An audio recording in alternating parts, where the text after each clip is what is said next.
Good morning, everyone. How you doing? Hope you're having a lovely week. The weather hopefully slightly improving today. Welcome to our SDG 4 webinar on quality education. I'm Ravin Dulab, Head of Environmental Sustainability at Middlesex. So before I dive in, just a bit of a brief background. Sustainable Development Goals are what I'd say a wish list of what the whole global planet's trying to work through. They replaced the Millennium Development Goals back in 2015. And it's something that we're all trying to work to. So we as an education institution certainly are trying to contribute that through our international campuses as well, through our education. But just before I dive in, I just want to say a couple of house rules. Our panelists will have an opening statement and I will be answering questions. And if you do have a question, please put it through to the chat. And just remember, we are recording this session, so please be aware of that. But before I dive in and before I put an opening question to the panelists, I just want a reminder of what the SD4, I would say, is about. It's about, I would say, being inclusive, and trying to ensure equality is there and trying to promote a lifelong learning opportunities. And when you think about going through the education system, it from primary school to secondary school to possibly university, this is what we're trying to work to. So without further ado, before I introduce my panelists, I will say this is that at Middlesex University, we've reintegrated the SDGs into our teaching curriculum. And that is quite essential. So that is obviously what we're trying to progress and work to those goals. But the first question I have to all the panelists as an opening statement is, what does quality education mean to you? Now, first question I'm going to ask is Tremaine Baker, who Middlesex recently received an outstanding in Ofsted, and as a former teacher, I know that's no mean achievement, but over to you, Tremaine. Thanks, Rabin. Hope you can hear me okay. Yeah, so I come from, I'm coming a lot of this from sort of a secondary initial teacher education perspective. So I obviously, just to give everyone a bit of context, I lead the secondary education program here at Middlesex. So, but a lot of what I say is probably going to be pertinent to education. I do think, and obviously we're involved in training teachers, so we're thinking about how do we prepare teachers to go into schools to deliver quality education. So I think if I had to sort of boil it down to three things, I think for me, first of all, from an IT perspective, it's sort of connecting theory and practice. It's this understanding, teaching is a really complex process, getting students, trained to teach, ready to enter the classroom. And it is this foundation, lots of knowledge they're going to need, lots of theory they need to sort of engage with about, pedagogy and how to teach your subject and things. But on top of that, obviously developing the craft of being a teacher, the practice of being a teacher. So I think that's what it means for me in ITE. Firstly, how does that translate to sort of school-based training to schools and what that is in schools? I think it's the same thing. I think schools have a knowledge base, all subjects have a core knowledge base we want students to engage with, but it's the application of that knowledge. That's what's important. If I think about my own subject, history and geography, it's not just knowing facts about the world or knowing the past and names, events and dates, but it's the disciplinary processes of thinking causally or engaging with evidence that are really important, or the skills that students need. So I think it's that sort of mixture of all those things that's really important to quality education, not just knowledge, but it's knowledge plus, processes and skills. Secondly, I'd say what's quality education, particularly today, is about developing criticality. And in my trainees, we're always on about being critically reflective, you being able to improve and, develop yourself, being self-developmental. And it's the same in schools. We want our students to be independent. We don't want them to be reliant on us as teachers all the time, and we become the crutch for them. We want them to develop their skills, as you said, lifelong through to university, to be able to flourish themselves and learn themselves, continue to learn themselves, even when they're not getting formal education. And then lastly, again, that links in with sort of the last point, but sort of in our trainings, we talk about being critically reflective, being aware of yourself, being aware of what you need to do, what you need to improve.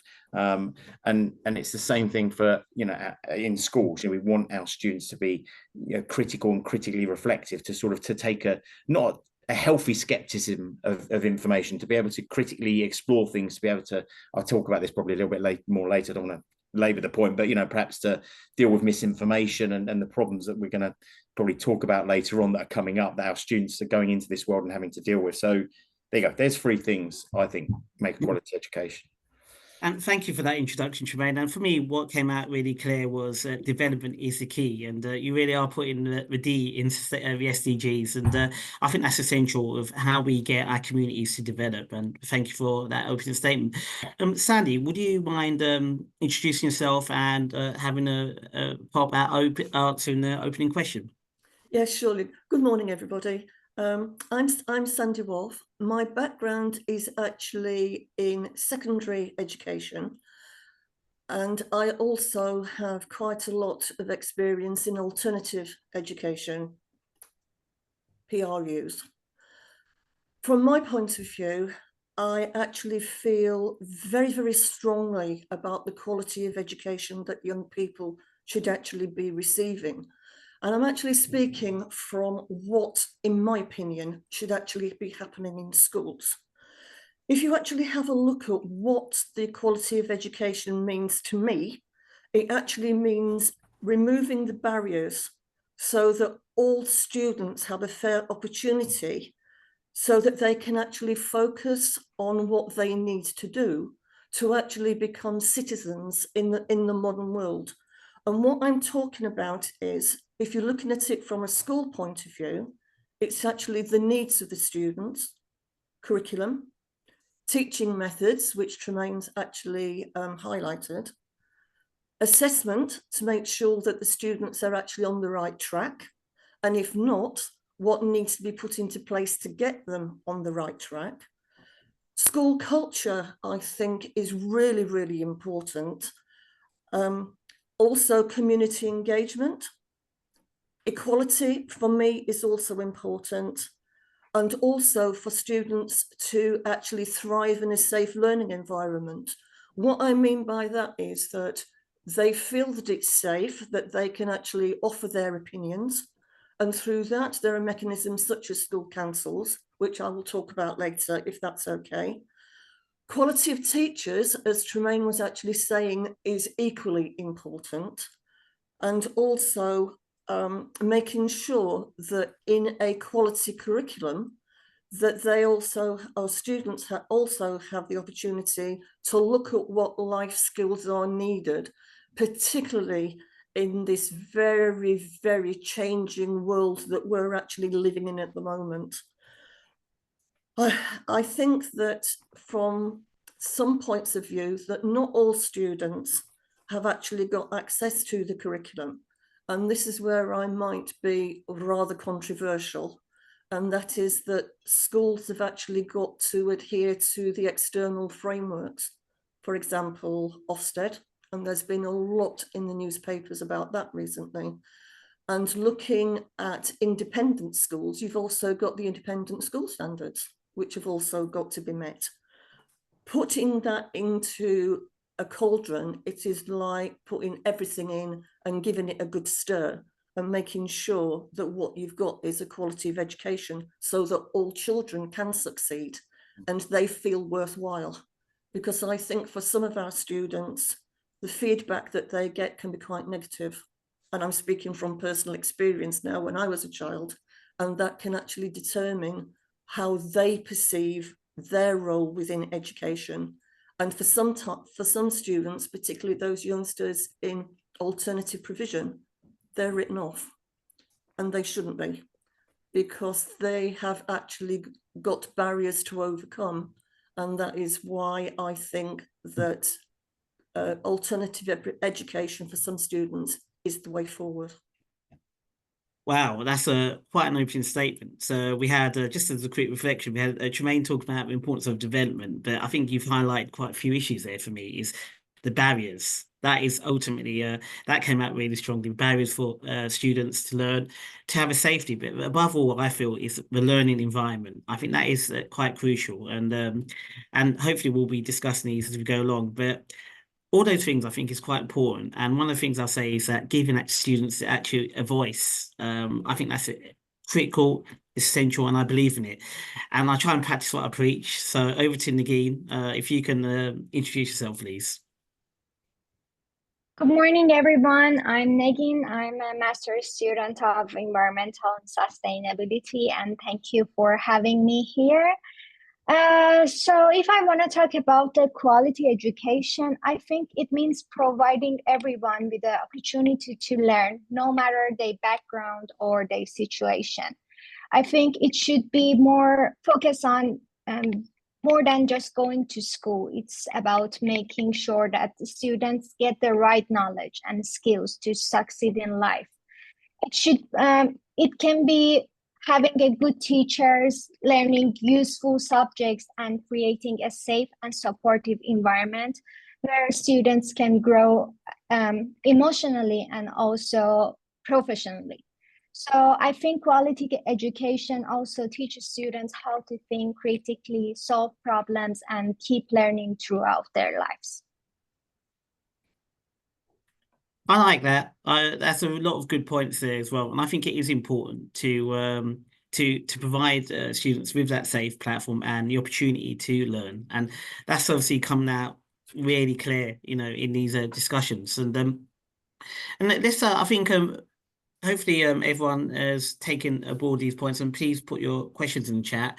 But I wanted to go back to you, Tremaine, and I wanted to ask you, in your role of Director of Programs for PGCE, how do you ensure that future teachers are equipped to deliver the quality education, many of what's just been discussed, in our diverse and challenging environments? Because that's obviously one of what's sometimes obviously the crux of the issue.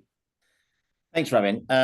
Yeah, sorry, I still wanted to segue because I think really helpful just listening to Sandy, some lovely ideas. I think that sort of echo with what we're trying to do with our trainees. So I want to sort of just build on a bit what Sandy said, revisit a little bit, as well as building on this question about how we, how do we ensure our trainees are really prepared for sort of a quality education in delivering that in a diverse and challenging environment. So I think Sandy said something, I think you're right. I talk about very often in teacher education, from the very start, we talk to our trainees about the three pillars of teaching, and then they're not in isolation, but first of all, you've got everything that fits around planning, and teaching is more than just going and delivering the teaching element. That's the second pillar. Whereas I think what sits behind that is a lot of what Sandy was talking about is the ethical position students have, their assumptions about how students learn, their beliefs about students and students' achievement, and all of those things are really important. So we want to shape our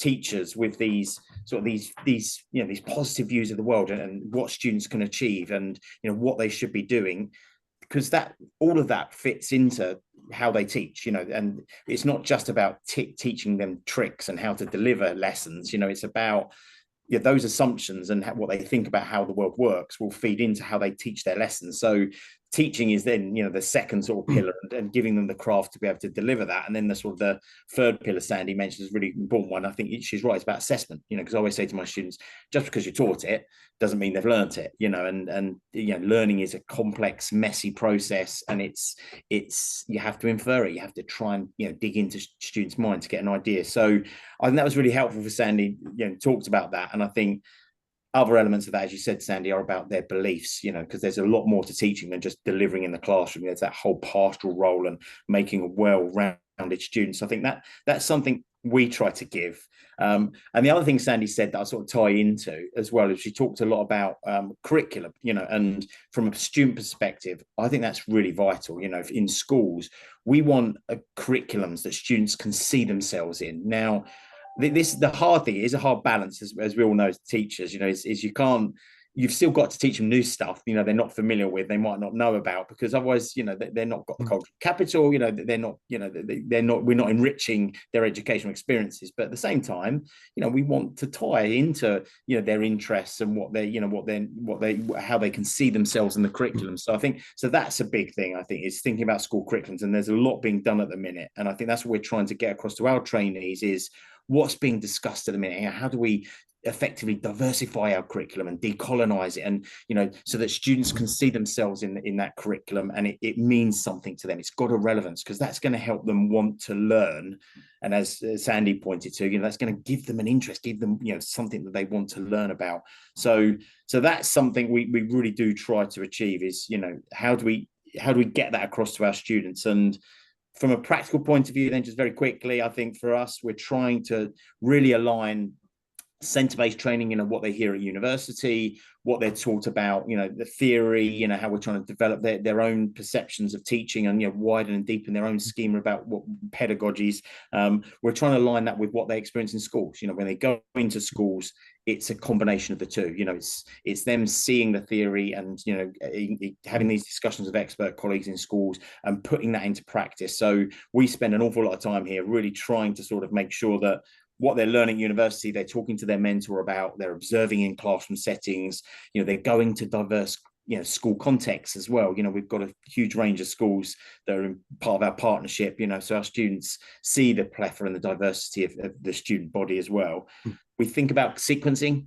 That's really important for us in initial teacher education. And it's the same thing in the classroom. You know, when do you introduce things to not overload students? You know, so we talk a lot in this stage. We're at the minute, you know, September, as you said, you know, weather's sort of on the turn a little bit, but we introduce them to the foundations of their subject, to the, you know, to planning. How do we plan a lesson? How do you manage classroom behavior? All those sort of foundational building blocks that actually, as they go in, you know, by the end, we talk a lot about what we call an enhancing phase, where actually there's freedom, creativity for them to really be set individualized targets, to really push themselves. But at the minute, we're sort of, it's steps, you know, it's progressive. And then, as I said, lastly, I suppose, you know, what we're trying to do is just the content of what we include. You know, everything we want to include is trying to help them to understand the varied needs of their students, you know, giving them an understanding of the sort of environmental issues that, you know, they might come across, and how you might teach environmental education, you know, and these introducing to the sustainable development goals themselves. So, yeah, it's a sort of a complex process, but, you know, I think it's sort of about building that over time and revisiting a lot of that, you know, keep coming back to that, so they're really well prepared when they go into I've got to not use acronyms, their early career teacher phase, and they're ready to sort of, you know, to continue their learning in schools for that continuing 2 years, Robin. Yeah, and I think that's really important to develop our pupils' judgments, because honestly, that is a really important thing for me throughout the education. So what we've had here is we had Tremaine talking about the importance of development in his opening statement. We had Sandy talking about the importance of working on barriers and providing a safe environment, and we had Negin talking about, you know, the importance of opportunity. Now, for me, it's important that we understand what's happening in secondary schools, universities, but most importantly, primary schools as well, because this is where it all starts. And I want to bring in our next final panelist is Anastasia, because still teaching day, so she's given us some generous time. But the opening question I did ask the panelist, Anastasia, is what does quality education mean to you? Good morning, everyone. Apologies for arriving late. So I think I missed a lot of what was said before, but I think some of the things have already been touched on. But I think for me, I think it's about teachers knowing their children and understanding them and being curious about their learners, because by doing that, you will then be able to adapt your delivery and what is on offer in order for all the children in your class to access the learning. I think that with the increase in SEND and the increase in you know, children coming from a lot of different backgrounds and their story and history, I think it's really important that we are, as teachers in the classroom, we're really open to that, and we have like an understanding. I mean, you cannot adapt like, you know, 5,000 different ways, but what you can do is you can make it accessible for you know, all your children, so that they are included in you know, in the learning. And that's a really difficult thing to do. One, when you've just gone into teaching, and two, because there are, you know, these kinds of fads that people kind of use in the classroom, but it is really about you being you and actually having that positive relationship with your class to enable you to adapt. And also, we always say in our school in particular, because every school is different, so like what works in our school doesn't necessarily work in a school down the road, because the demographics are different. You know, there's all these different ingredients that make things different, but you've got to do what works for you And the same is like your neighbouring class, the children in that class might not respond to what is happening in your class. So that's why it's so important to really know your children, really know your learners. And I think differentiation is a really key thing. And I forgot to ask you to introduce yourself as well. And actually, and I'd ask you to have a question, a follow-up question in that, and you can do that as well. Because in terms of differentiation as well, and all the things that you've mentioned, I mean, what are the biggest challenges then you say in facing that quality of in delivering that quality of education? And how do you essentially address them? Because you have mentioned differentiation there. Are there any other tips as well? Yeah, so as in, in education, buzzwords always change. So we don't refer to it as differentiation anymore because it's apparently, well, I agree with it because I come from the SEND world as well, because I'm a SENCO as well as a deputy and have been for some while. It means that somebody is different. It's not about being different. It's about everybody having access to what they rightly deserve. So the buzzword is adaptations. The challenges. I think it's a difficult one because adaptations mean various things. It could be through your questioning, it could be through the materials and the stimulus that you use to engage the learners. It could be through the activity or the task that you're asking them to do. And it could be things that the resources that you use, like in a maths lesson, you may use manipulatives, someone might not need manipulatives, but it's having all those things accessible, which in the SEND world is called ordinarily available. So everyone gets it, whether you're, you have an additional need or not. And I really do think that sometimes, unfortunately, because of the demands of the classroom, and the level of need in your class. And sometimes we do have children with very high complex needs, which really is mainstream for them. That just makes the dynamics of the class a little bit tricky. I think people struggle with that. I think people struggle with having somebody who's pre-verbal to somebody who's not and having that, adaptation. So I think it's about being well informed about different additional needs. And, and like I said, adapting as well as your resources in your mainstream school can go. I think that's some brilliant observations, and thank you for that. And I think what's really important as well is to give people that opportunity. And I think one of the things I always encourage is promote a culture of kindness, and because the workload is often quite horrendous, let's face it, and kindness is quite important. And I wanted to bring Sandy in this because, reflecting on your extensive experience in both the mainstream and alternative education, what do you believe are the key components of the quality education system itself? I think it actually goes back, excuse me, I think it actually goes back to, again, and I'm actually bringing it back into the school environment, is actually having a look at what's been touched on before, and that is the actual culture of the school. And I think that is really, really important, because depending on the culture of the school, it actually feeds into what both staff, students, parents, governors, board of trustees actually want from that school. And I've actually mentioned it before, and you've actually got the outside frameworks that you've actually got to work to, whether you like it or not. And that is Ofsted or independent, or the independent school standards, if you are an alternative provision independent school. And I'm currently working with a school who's actually in that category. I also think that if you're looking at it, and this is where sometimes the difficulty comes, and it's actually getting everybody in the school to think outside the box. Because you look at Ofsted and you've got this set of criteria that you've got to meet, you've got to tick it all off, hunky-dory. Well, no, it's not, because there are ways of actually meeting that. And I might actually sound offensive now, and I apologise. And that is that I think sometimes people in schools are scared to actually think outside the box, which comes back to what Anastasia was saying about looking at the clientele, the students that are in the school, and actually meeting their needs.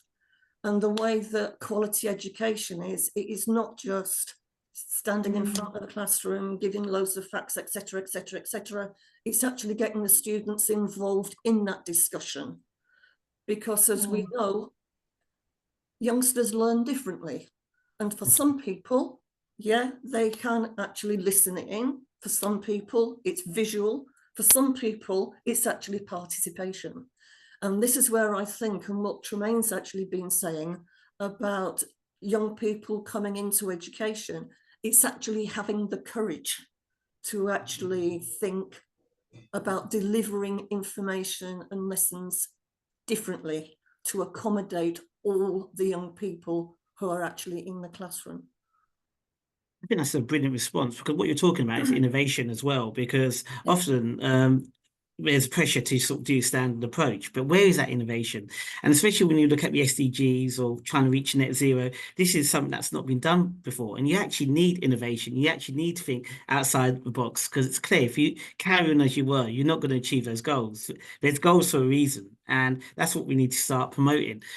Negin, I want to bring you into this because you've heard a lot of educational practitioners speak about, obviously, you know, what it's like, the challenges. But for you as a student pursuing an MCE in sustainability and environmental management, how do you see the intersection between sustainability and education through all your time in education? Yeah, I can see a deep and necessary connection between sustainability and education, because without an education population, it's very difficult to maintain and implement sustainability practices. So I think it's very important to start teaching sustainability from early ages.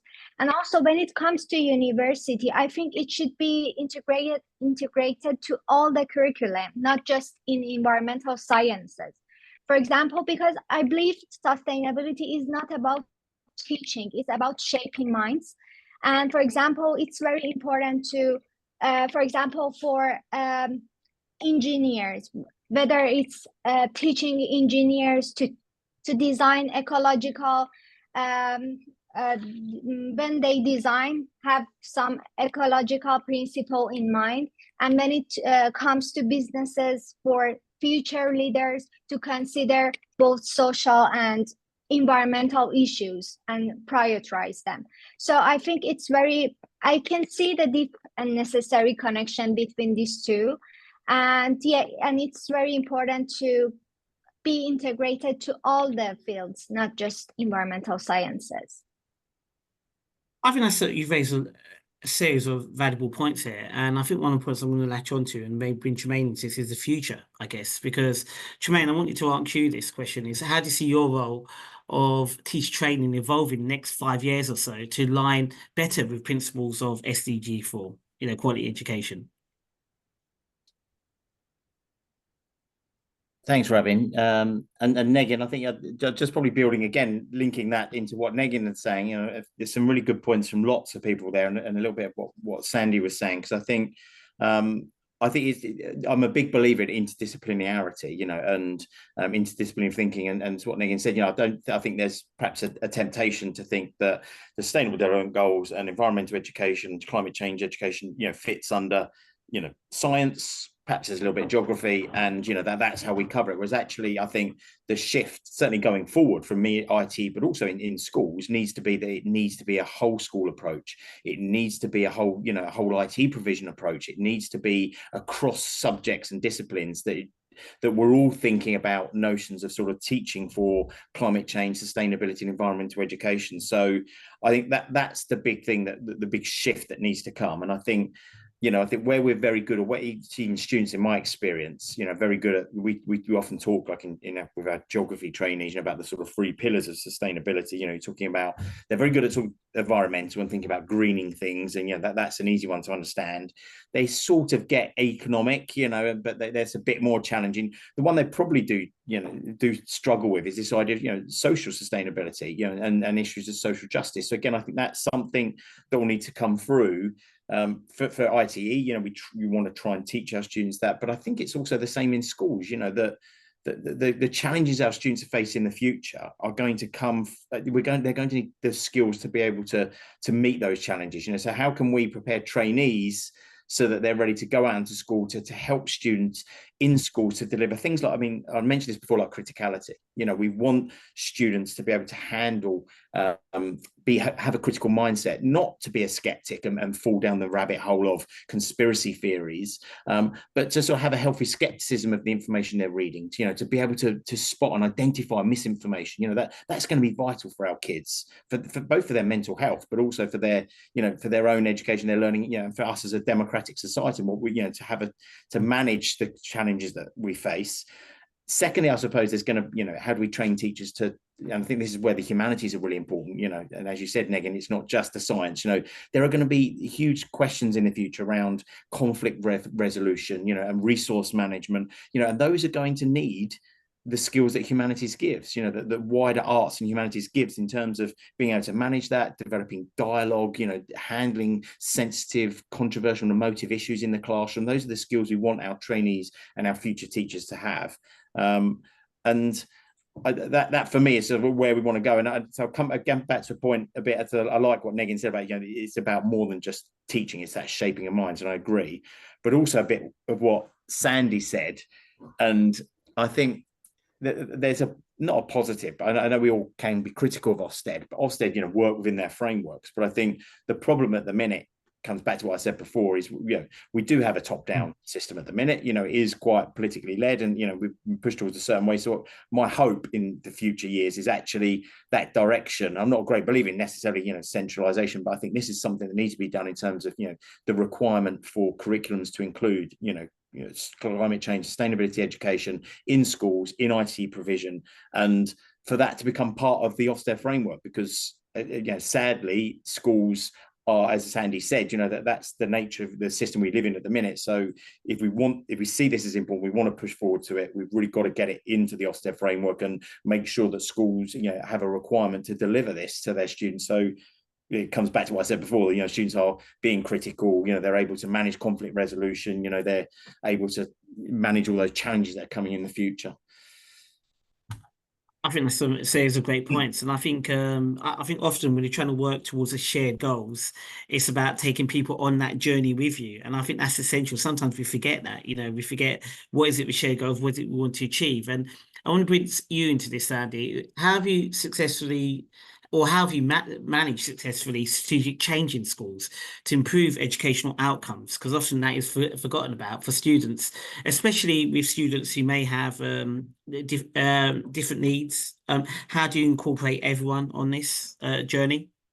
I think, excuse me, there are several points here, and that is that I think that if you are appointed head teacher going into a school, for example, and you are going into an established school, then you have actually got to take into account where that school is at that point in time.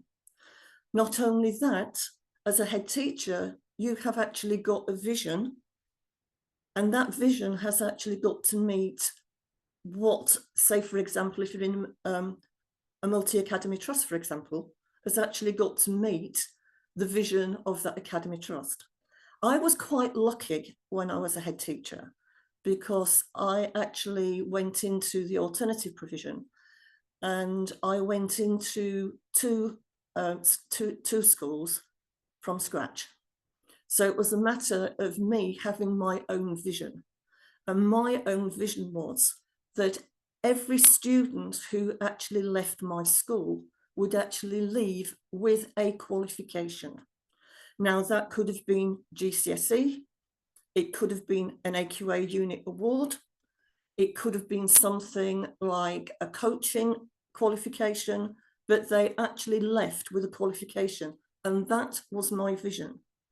What then you've got to do is then to actually ensure that everybody buys into your vision, because if you don't, it's a non-starter. So that comes back to what I was actually saying originally, is where is the starting point?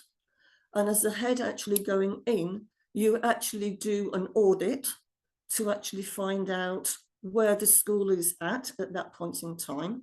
And again, what changes actually need to be made. And I'm sorry to harp on about it again, but if you're actually going into a school or working with a school, as I am at the moment, they've actually had an Ofsted inspection, and so Ofsted have actually said what the school needs to improve on. So that is my focal point for actually working with the school of what it needs to improve on. And in order to do that, there are various ways, because you've got to get all the staff involved, you've got to get the staff to believe, and you've got to get the students to actually get on board as well. And in order to do that, you can actually go to goodness knows how many books that have actually been written, and there it is for you to actually say, right, you need to do this, you need to do this, you need to do this. But what you've actually then got to do is think, okay, what is right in order for that school to actually make progress, and how is that progress going to be monitored, and what evidence are you actually going to provide in order to show what progress has been made. And then if you come to practicalities, that is where your school improvement plan comes in.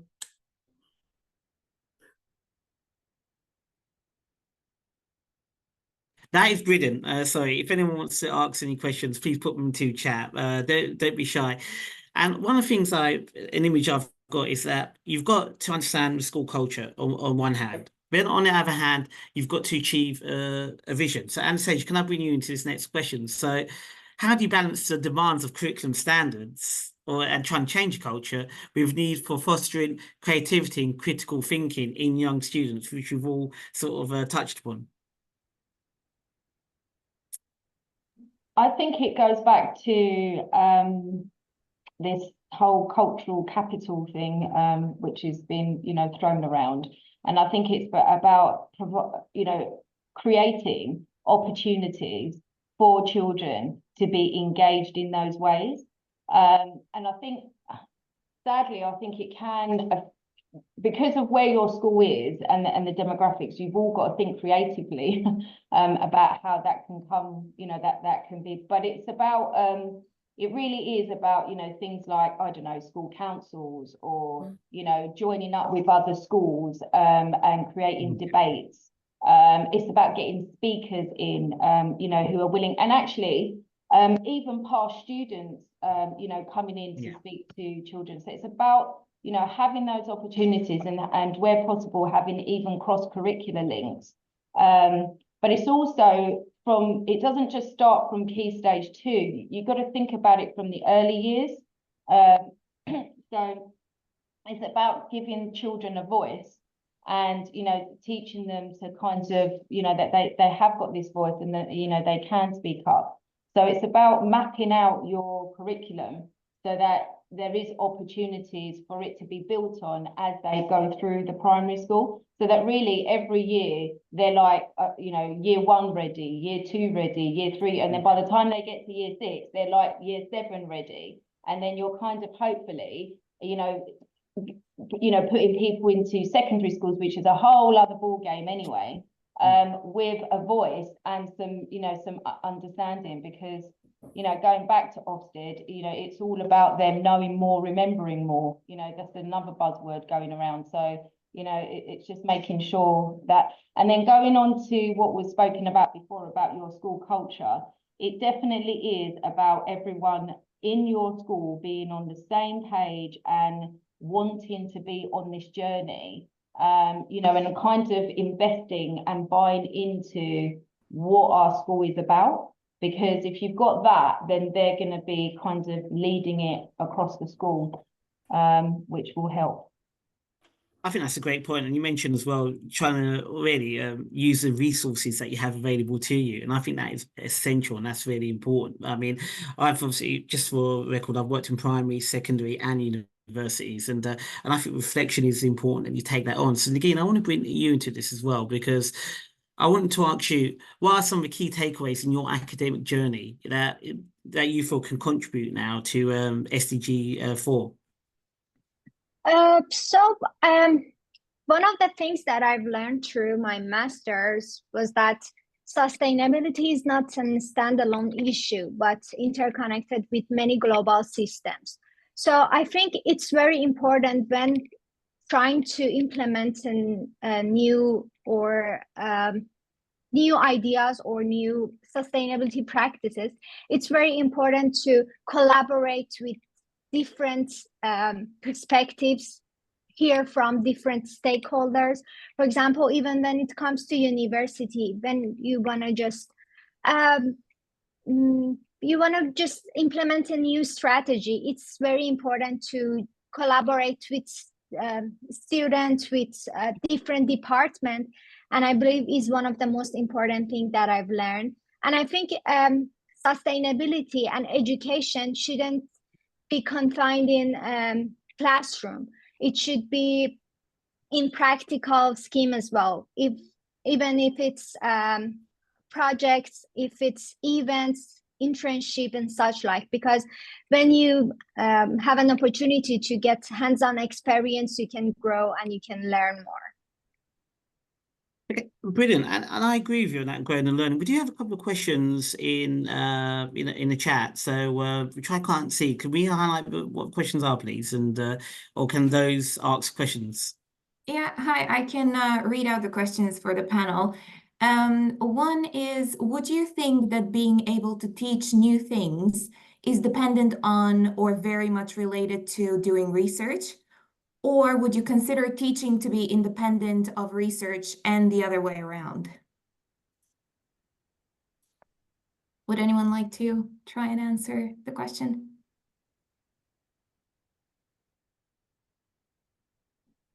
Yeah, I don't mind starting. Thanks, Mina.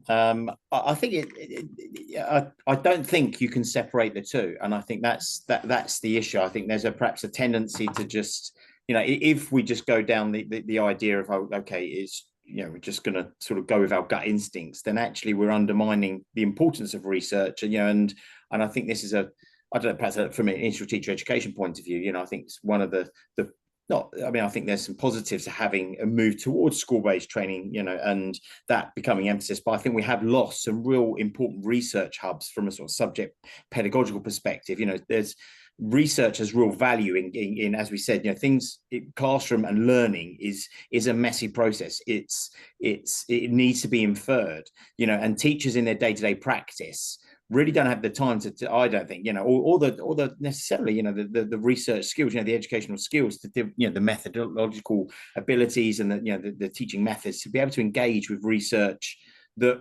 can help us as a teaching community. And I think I think there's a need for the two. I think that what and I hope it comes back again, but what universities used to give, was a really good base, particularly I'm just thinking from a secondary perspective, really good subject base, thinking about, how do students learn our subjects? What are our subject disciplines? That was really important, that those bases and that research is so important because it feeds into how we teach it. It comes back to what I said probably at the very beginning, that, the teaching part is just one of those pillars. And if we're not, engaging with research, if we're not, challenging our students' assumptions, then we're going to have some really bad teaching. So I think I don't think we can separate them, and I think you need to be a good pedagogue. You need to be engaging with research. You need to be research active. You need to be a critically informed research practitioner. We've just introduced a module for that, because it's a skill to be able to engage with research, and it isn't just taking it as it is. It's having a critical perspective on it. So I don't think it's as simple as saying one or other. I think that politicians answer in a way, but you need both.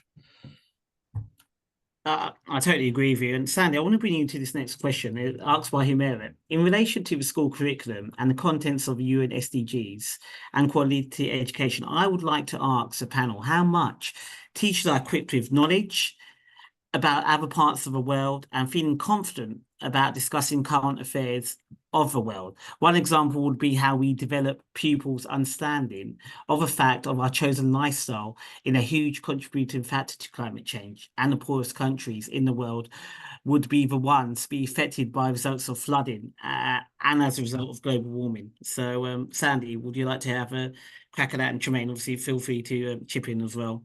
Yeah, I think that what could happen, but again, from a school's point of view, it would be hard work, is to actually have a look, if you're looking at accreditation, or awards that a school can actually get. And if you actually investigate, there are a number of awards that are available to schools, which broadens up the whole of the curriculum. So, for example, you could actually have a look at doing work on environment and actually get a green award. That could filter all the way through a curriculum. And if it's possible, with schools, you could actually look at how plants are grown. You don't have to have an allotment. All you've got to do is to get some window boxes. And with students, you could do it through the school council. You could do it as a volunteer to actually get them involved in that kind of curriculum work, which again goes back to thinking outside the box. I also think that it's important that you also get outside people to come in and speak with the students about their experiences. And if you look at what's actually been going in this country, and you're talking about flooding, at the moment, flooding is actually on the news, particularly for the downpours that we've actually had. It might be useful to get people from the community to come in if they've actually had experience or they've got family experience that have actually gone through that flooding. Because from an emotional point of view, it must be devastating when you actually have the impact of what in fact has actually been going on in your life and how you've actually managed to cope with that. And again, it could be that some of the students may have had families who are in countries that have actually undergone flooding, for example, or they might be involved with families that have had famine. And again, we've got to be very, very careful here how that is approached. But again, students could be encouraged to actually talk about those experiences that perhaps they've heard from within a family environment. But again, taking it outside, schools could actually look at different awards that really broadens up the whole curriculum. I think that's a great point. I mean, I taught in Malaysia for a couple of years, and we used to actually visit other schools as well, Yeah. and we can learn about, natural disasters as well. Tremaine as well, did you want to chip in as well, and particularly in geography where they offer globalization, when they cover that? Yeah, I think just building on what Sandy said, exactly. I mean, I know OCR, I think I've worked with OCR, they were sort of trying to get a validated GCSE on sustainability. I think there is this sort of move, which is good. Coming back to say that some of those impacts, as Sandy said, the impacts on those students, I think the other thing just to be aware of, I think, in the teaching profession is eco-anxiety, is the worry that the future holds in our students. And yes, we want to teach it. We want to teach it in a way that is positive, that doesn't add, we talk about mental health, it doesn't, detract, or, make things hard in terms of the mental health and the eco-anxiety of our students. So I think another element, I know Sandy talked a lot about little actions you can do in school, within, the student voice. But I think, as you said, subjects like, geography, like citizenship, which actually, sort of been pushed to one side, over the years, are really important, I think, as well, to give students a sense of action of what can be done beyond the individual. That's what I think it needs to be the focus within schools. I think we spend too long perhaps in schools making students feel guilty about the choices of, plastic bottle use or, not being green enough. Whereas actually, what citizenship does, and even geographical citizenship, is getting them to think a little bit more, how can the systems change and what can be done to sort of promote these changes, these sustainable changes beyond just your individual lifestyle changes. What needs to be done in the future, because just little individual lifestyle changes aren't going to make the difference we need. We do need students to be aware of what they can do, how they can influence politics, how they can shape the future. And that's what citizenship does, the advocacy element. What can they do to sort of shape a better future? And I think that even being part of those sort of communities will help that eco-anxiety, that feeling that they can do things to prevent flooding, or to prevent some of these impacts that are happening in the future from getting worse. I think that's a really great point as well. And Bridget did ask a question as well. I open this to the panel. My background is in research, and I would very much be interested in your view. Would you consider that research is a big part, and not such a big part, or to contributing to quality education, or is it more about practice? I definitely would say as well that data is essential in any practice that you're working for. We need more of it. We need to, I would always say, we need to share our data and we need to share practices, and that would really help. But open the panel to answer that question. I don't want to dominate this one, but I'll just quickly start, Rabin. Then, if others would want to add, I think I know just echo what I did say before. I think it's a combination of the two. We're interesting.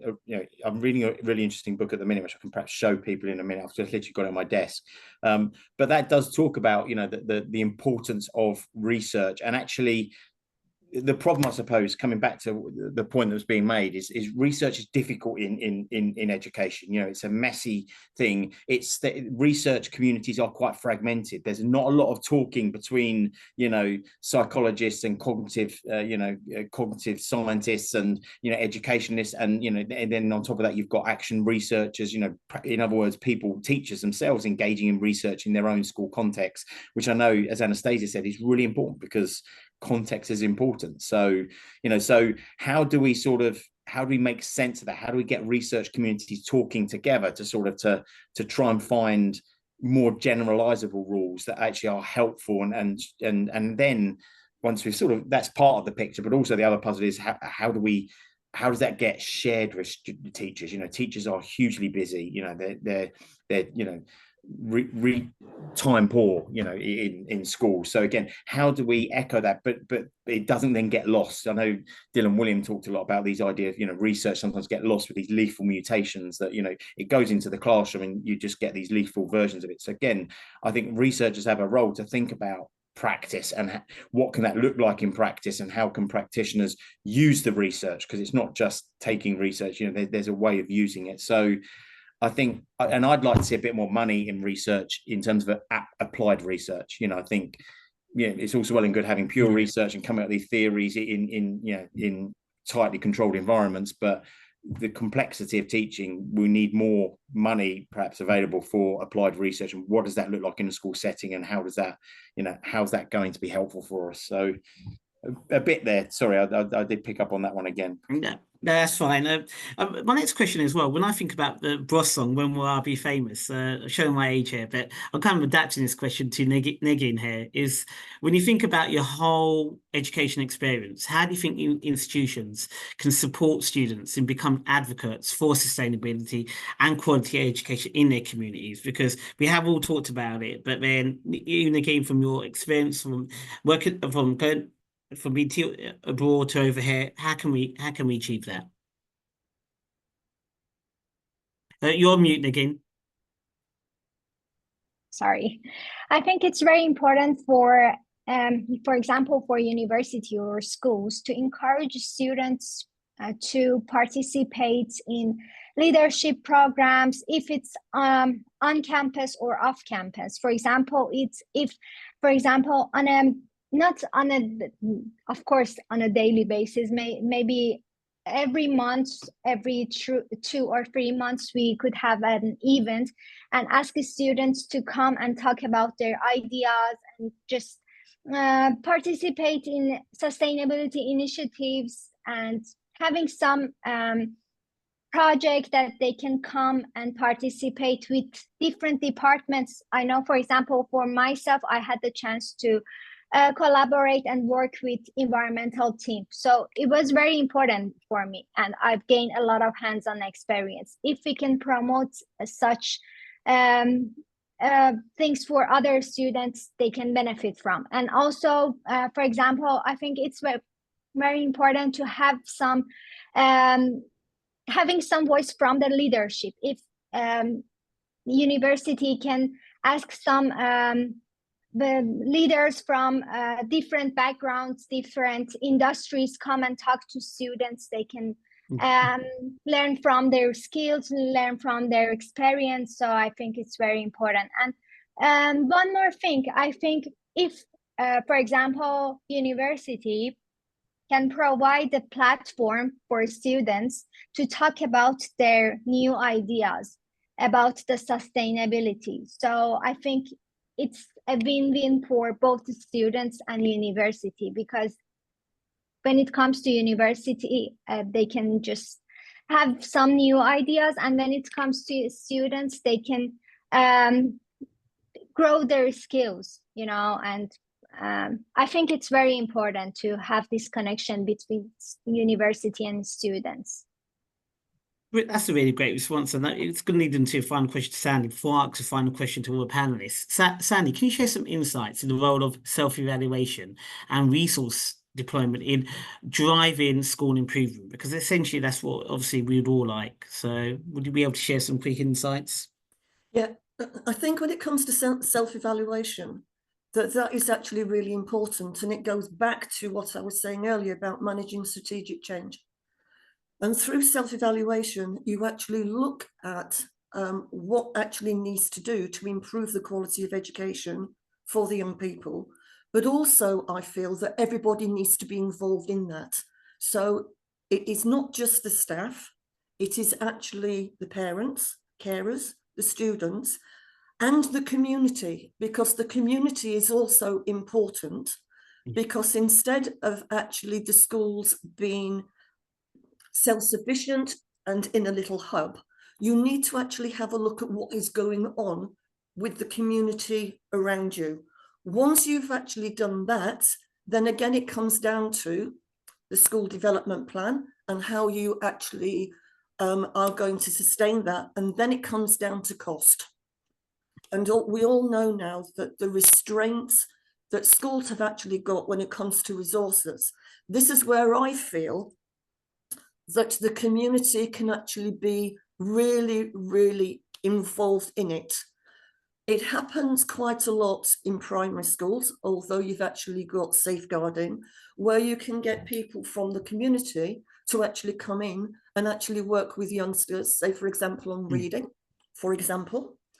And also, if the school is actually looking, for example, that they've actually thought about that when the students actually come in, they might need breakfast, to actually get in touch with local supermarkets, local community stores, and get the youngsters to actually go out and give it a good sales pitch. If they did that, and the students were actually doing business studies, you've got the link with the curriculum. And I think that that is equally important when it comes down to self-evaluation and looking what actually needs to change or develop within the school for the benefit of the youngsters in particular. I think that's a brilliant response, and I feel our time's almost up, and I wish I did actually do the 2-hour webinar, because not covered what I really want to all the things we want to cover, but I think that's really essential, and I think it's really, we've discussed so many key points that we all need to do. But one of the questions I wanted to one last question I want to ask all the panelists is, in just one sentence, what is one key action that everyone, educators, students, and policymakers can make today to support the achievements of SDG 4 quality education? So I'll go to you, Tremaine. Thanks, Robin. Okay, I suppose for me, I think I said this a lot. I think there needs to be a statutory requirement for teaching climate change and sustainability, environmental education in all educational settings and in all subjects. So I think that's key. Absolutely. Sandy? Thinking outside the box. I think that that is actually essential, and not being afraid to do it. Negin? I think for me, it's collaboration and integrating sustainability in all disciplines, not just environmental sciences. I think it's very important. I think Anastasia may be off because obviously she's teaching at the moment, so we may get. I'll try and post a message in chat. And I think for me, I think I do like all those suggestions. I think collaboration is important, but I think one of the key things I would say as well is kindness. I'm going to go back to that, because I think people have got to have mental capacity and a well-being, and to be supported and to be able to thrive in their environment. So I think kindness is essential. That's always going to be one to go to. Thank you for everyone for participating today. It is recorded as well, so please do share this with lots of people. And hopefully you realise that at Middlesex University, we're working within the communities as well, and working, as we saw with Anastasia at Bush Hill Primary School. And Stanley, he's worked in a number of schools. And I think that is quite essential to understand the community and really connect and network. Often, we talk about it, but we do it. And I think it's essential. And I say to everyone, please do that. So thank you for today, and have a great week and enjoy it. And let's try and work and continue to go on quality education. Have a great day. Thanks, Rabin. Thanks everyone Thank for joining. you. Thanks Thank ever so you. much. Bye. Thanks for Bye. putting it together. Good luck, everyone. All the best. Bye. Bye.